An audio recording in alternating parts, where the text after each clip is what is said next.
چرګانو هګۍ په ټوله نړۍ کې پیژندل شوي خواړه دي، هر چیرې پیدا کیږي او افغانان هم ورسره بلد دي، ځکه په کلیوالو سیمو کې کورني چرګان ساتل کیږي او له غوښو او هګیو څخه په ورځني ژوند کې د خوړو په برابرولو کې ګټه اخیستل کیږي.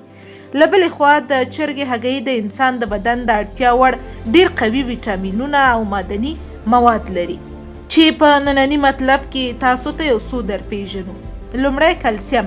د چرګې هګۍ د کلسیم یوه غوره سرچینه ده او که په منظم ډول د چرګې له هګیو څخه په خپلو ورځنیو خوړو کې ګټه پورته کړو نو د بدن هډوکی به مو کلک، پیاوړی او روغ وي.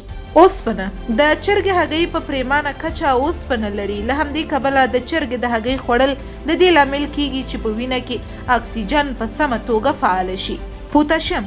د چرګې هګۍ د نورو معدني موادو ترڅنګ یو شمیر پوتاشیم هم لري. پوتاشیم د بدن روغتیا ته ډیره ګټه لري. په بدن کې د الګین اسید د کچې په منځنۍ ساتلو کې مرسته کوي.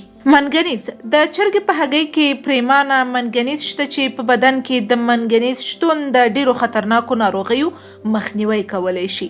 د چرګې هګۍ د زنک یوه غني سرچینه ده چې په بدن کې د زنک د اړتیا وړ کچې شتون د ټپونو په رغېدو کې ډیره مرسته کوي او د ماشومانو اسهال هم رغوي. کلسترول. د چرګې یوه هګۍ 250 ملي ګرامه کلسترول لري. که چیرې روغ یاست او هره ورځ د چرګې یوه هګۍ خورئ نو اندېښنه مه کوئ، د چرګې د هګۍ کلسترول به ستاسو بدن ته هیڅ ډول زیان ونه رسوي. د دغو ګټو ترڅنګ د چرګې هګۍ نورې ګټې هم لري، لکه د چرګې یوه هګۍ 80 کالوري انرژي لري. د چرګې یوه هګۍ 1.5 ګرامه پروټین لري.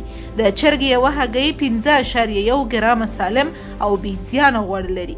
او په پای کې هم دا چې د چرګې یوه هګۍ 1.4 ګرامه تصفیه شوي غوړ لري.